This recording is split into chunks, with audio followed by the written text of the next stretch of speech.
नमस्कार. मी प्राध्यापक सतीश शिर्के. गुरुपौर्णिमा कार्यक्रमासाठी शाळा महाविद्यालयात सूत्रसंचालन कसे करावे ते या व्हिडिओच्या माध्यमातून मी सांगणार आहे. तत्पूर्वी असंख्य कार्यक्रमाचे, भाषणांचे, निबंधाचे, सूत्रसंचालकाचे व्हिडिओ आपल्या चॅनलला आहेत. ते पाहण्यासाठी आणि तत्काळ आपणाला अशाच कार्यक्रमाची नोटिफिकेशन मोफत प्राप्त होण्यासाठी चॅनल लाईक करा, सबस्क्राईब करा आणि बेल आयकॉनचं बटनसुद्धा दाबा. चला तर गुरुपौर्णिमा कार्यक्रमासाठी सूत्रसंचालन. प्रास्ताविक सूत्रसंचालक.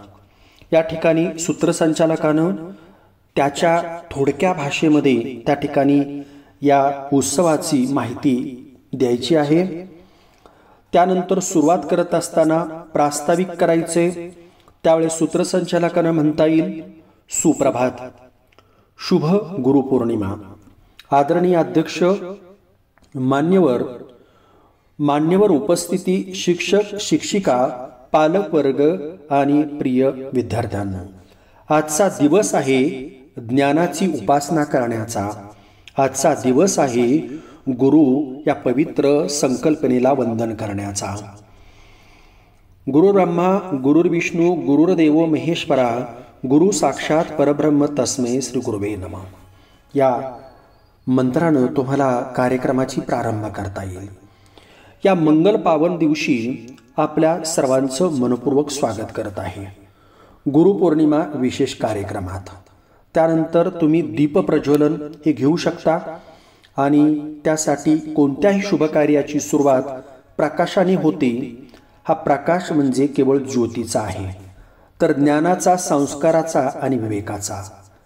तर चला दीप प्रज्वलन करूया, या कार्यक्रमाची सुरुवात करूया. असं म्हणून तुम्ही व्यासपीठावरील प्रमुख पाहुणे, मुख्याध्यापक आणि गुरुजन यांच्या हस्ते दीप प्रज्वलन करण्याचं आवाहन करू शकता. त्यांचा नामोल्लेख त्या ठिकाणी करू शकता. आणि यावेळी तुम्हाला पार्श्वसंगीत म्हणून दीपज्योती, नमस्तुते किंवा कोणी विद्यार्थी हे गीत सादर करू शकता. तिसरा टप्पा आहे प्रार्थना किंवा स्वागत गीत. तर आलेल्या मान्यवरांचं आगत स्वागत करणं हे आपलं कर्तव्य असतं. म्हणून सूत्रसंचालकाने या ठिकाणी म्हणावं, गुरु हे केवळ अध्यापक नसतात, ते दीपस्तंभ असतात. त्यांच्यामुळे आपले जीवन मार्गदर्शित होते. आता आपल्या शाळेतील विद्यार्थिनीच्या कंठातून आपण ऐकूया एक मधुर स्वागत गीत.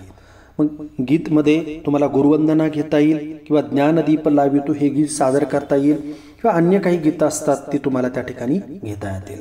चौथा टप्पा आहे गुरुवर्यांचा सत्कार. कारण आज गुरुपौर्णिमा आहे आणि त्यामुळं गुरुवर्यांचा सत्कार होणं अत्यंत महत्त्वाचं आहे.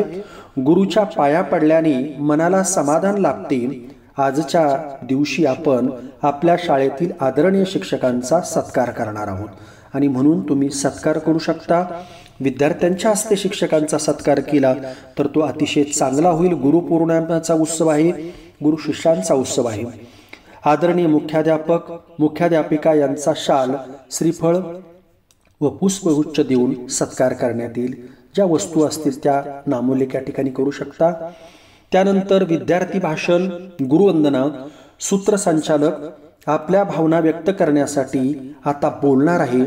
आपल्या शाळेतील विद्यार्थींचा नामोल्लेख करा आणि ज्यांचे मनापासून गुरुविषयी प्रेम आहे असं म्हणून त्या विद्यार्थ्याला आमंत्रित करा. विद्यार्थ्याची भाषणं इथं होतील.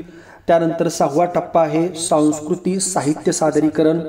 सूत्रसंचालक या ठिकाणी म्हणू शकतात, गुरुपौर्णिमेच्या निमित्तानं काही विद्यार्थ्यांनी कविता, एकपात्री भूमिका, नाट्यछटा तयार केल्या आहेत. आपण त्याचा आनंद घेऊया आणि एखादी दुसरी नाट्यछटा या ठिकाणी देऊ शकतो. 2-3 विद्यार्थ्यांचं सादरीकरण घेता येईल. 7वा मुद्दा आहे प्रमुख पाहुण्यांचं मार्गदर्शन. सूत्रसंचालक सांगतील, आता आपल्या कार्यक्रमाच्या प्रमुख पाहुण्यांकडे आपण मार्गदर्शन घेणार आहोत. त्यांचे अनुभव, त्यांची शब्दसंपदा हे आपल्यासाठी अनमोल आहेत. आणि मग प्रमुख पाहुण्यांचं नामोल्लेख करून त्यांना भाषणासाठी पाचारण करायचं आहे. शेवटचा टप्पा असतो आभार प्रदर्शन.